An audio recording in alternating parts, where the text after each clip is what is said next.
Hello there, investor. How are you doing today? Hope you're having a great day wherever you're watching this video from. So, in the past, success, building wealth has been majorly if you're investing in the US stock market. But now, especially in this year and the past 1 year, we've seen how volatile investing in the US stock market has been. And a lot of people in my community have been asking, so what do we invest in?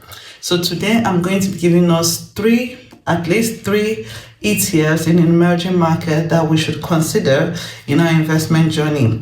Now, why is this important? Because now I'm not saying you cannot invest in the US stock market, but as an investor, one thing you have to consider is diversification.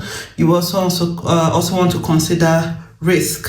So you want to ensure that you're not putting all your investment in a particular market. You want to ensure that it's properly diversified. So considering market, considering industry, considering sectors, and the likes. Now, before we proceed, I want to define some things. One, what are emerging markets? Then one other things, criteria, which we're going to be also using to pick some of these ETFs as well, would be total expense ratio.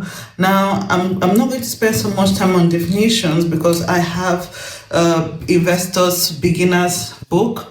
If you click in the link on my bio, you can get it where I broke down most of these definitions. So if you're a beginner, an investor who is just starting your investment journey, building wealth, and most of these definitions are alien to you, I would advise that you click in the link in my bio to get this book, and you have a broader understanding of most of the terms that we're using today. So first, what are emerging markets? Emerging markets, these are markets that have shown great potentials to yield good growth. They have emerging economies and they have good financial prospects within the investment economy.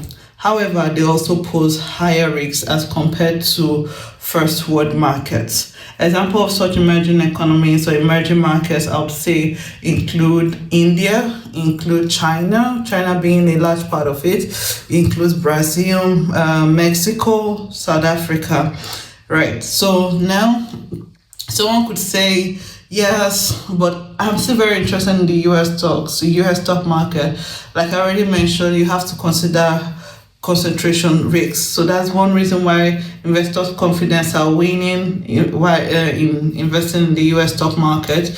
You also have to consider the fluctuation or the interest rate uncertainty as regards the US stock market as well, because one moment the interest rates are going high, and when that happens, when the interest rate is high, the companies have lower profits, and in that sense, most times that also affects the performance of the stock in the stock market as well, and it makes investing in government bonds or government notes more attractive as compared to buying the shares of these companies, and that in turn also affects the performance of the shares of these companies in the stock market.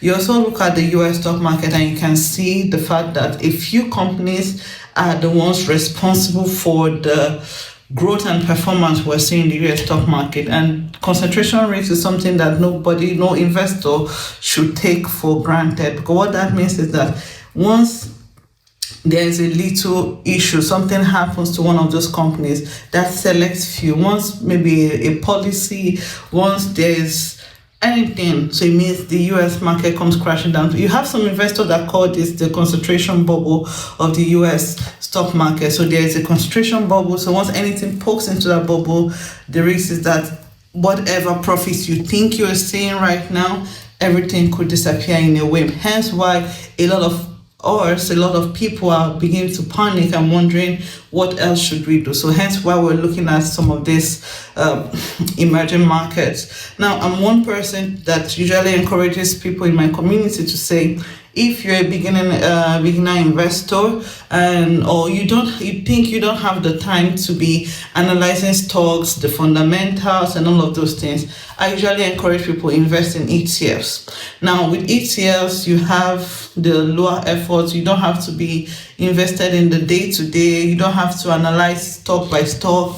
ETF provide you the diversification you need. ETFs also provide you that is you are not responsible for managing the stock itself. It's like a bouquet of flowers. So a bouquet of flower has different flowers in one basket. That's basically more what an ETF is. So you have different stocks in one basket, and you don't have to worry at what point do I buy this stock, do I share this stock. The manager, the investment fund that manages the ETF, they do that, hence why they charge a fee, and that fee we call the total expense ratio, and we'll also talk about that in this video. Having reviewed the statistics of what most investors prefer to invest in, I've come to the realization that most investors prefer to invest in ETFs or stocks that are dividend paying. So for that reason, today we're going to be looking at 3 ETFs in the emerging markets that are worth considering for you as an investor who is trying to diversify your portfolio outside the US stock market. Now, the first one is the Vanguard FTSE emerging markets. Now, there are different criteria why this is on the list. Now, this is in no particular order. And I'm going to also put like the details there why this is on the list. This, compared to most that you see in the US and above and the likes. Now, the second I want us to also consider is the iShares emerging markets ETF as well. This covers about 3,000 companies, well diversified. The total expense ratio is even lower, 0.18%. Right, and this is also a dividend paying ETF. And then the third and not the least is the SPDR emerging market ETFs as well. This is also dividend paying as well, and the total expense ratio is 0.18%, just as the iShares. Now I mentioned I was going to explain what the total expense ratio means. So when you hear a total expense ratio of 0.18%, what does that mean? So it means that the investment fund that manages this ETF, remember I had said earlier that the reason why we go for ETFs is that you're not the one managing the stock. You're not the one deciding when to buy or when to sell the stock. You're not the one deciding which stock to put in the ETF. You have investment fund managers that do all of this, and they charge a fee for doing that. So the fee they charge, which in the ETF there is called the total expense ratio. So for a total expense ratio of 0.18%, what that means, right, is that you're paying roughly less than $2, right? You're paying less than $2. That is $1.80 for every $1,000 that you've invested. So if you invest $10,000 into a fund, now you have to multiply that. So for every $1,000 you're paying $1.80. So for $10,000 you're probably paying about less than $20 for that $10,000. Now that amount is charged every year from your portfolio. The investment fund managers, they deduct that expense from your portfolio. So when you're choosing an ETF, a fund, you also want to, one of the criteria that is worth noting is also the total expense ratio, because you don't want a total expense ratio that is so high where the fund managers are charging you so much to manage the ETFs, and that can erode into your profit margin over a long period of time.